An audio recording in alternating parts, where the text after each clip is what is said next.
super rich parents. Dad was a successful businessman, and my mom was an ex-supermodel from France. And a little wacko in the head. Growing up, Mom told us all the amazing things about her country.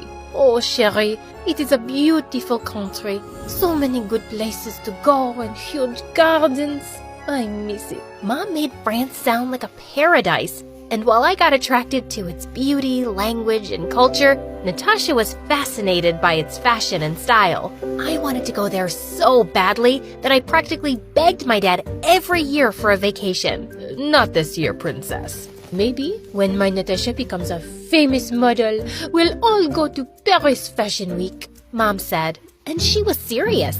Mom was obsessed with making Natasha a supermodel. She got her to participate in all the baby pageants, and by the time we turned 5, Natasha's face was on every cereal box in the country. She was famous and evil. At school, she walked around like she owned the place, and at home, she was horrible to all the people who worked for us. She flaunted the fact that she was half French, and the worst was when she spoke in her terrible French accent. One time, Natasha caught our maid's son plucking flowers from our garden, and she went crazy. How dare you? That is my favorite flower. Didn't your mother tell you it is illegal to pluck flowers from my garden? A stupid. The boy looked confused as hell. What? You're fired, you moron. The poor boy was horrified, and the next day he left with his mother. He was just a kid. Why do you have to be so rude all the time? Why do you have to be so rude? Because I can and because he deserved it. Who knows what else he might have stolen? Don't be such a wuss now. Dad tried his best to be there for me, but he was hardly ever around. He was always flying on business trips and bought us the most expensive gifts. When everyone was asleep, he would secretly slip in an extra gift just for me. This is the author's copy of your favorite book.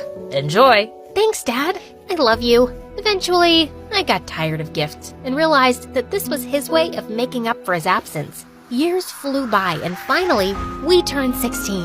Mom and Dad went out and planned the most amazing Sweet 16 party for us. That day at school, I couldn't wait to go home. Dad promised to buy me the latest iPad, and I was over the moon. But as always, he got busy, and I was stuck with the devil duo. While Mom made Natasha try 1,000 dresses, I just sat in the corner with a book and waited for this misery to end. Oh my God, you're such a buzzkill. Can't you behave like a normal teenager for once? You mean normal like you are? No thank you. It was the best party ever. And when everyone left, Dad introduced us to some of his old friends who ran a successful modeling agency in LA. He had trained some of the most famous supermodels in the world. He came with his son Ryan, who was drop-dead gorgeous, and the most attractive guy I'd ever seen. He had big blue eyes and the body of a demigod. And don't even get me started on the hair. Girls, Ryan will be joining your school from tomorrow, so make sure you show him around. Oh, I could do that, Daddy. No problem. Natasha beamed like she would take a bullet for Ryan. This was the first time she moved her butt to help anyone but herself, so I was genuinely confused. It was only later when I heard her talk to Mom that I understood why she was so excited to help Ryan. He's a dumb boy, but his father can help you get to the top, baby. Make sure he falls for you, mon amour. The next day, the entire school was drooling over Ryan's looks.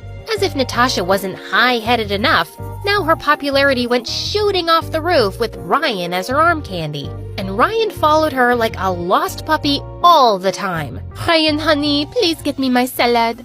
Don't forget the toppings. No fat though. I can't lose my precious figure. Coming right up, princess. He went rushing to give Natasha a fat-loaded burger with a milkshake. No wonder he got it wrong with her pulling off that incredible accent. And that's when I knew that whatever little crush I had on him was long gone, and he was all charm and no brains. The next few days were a blur. Our school musical was coming up, and I was the lead writer, so I was drowning in work from head to toe. During the final week of our rehearsal,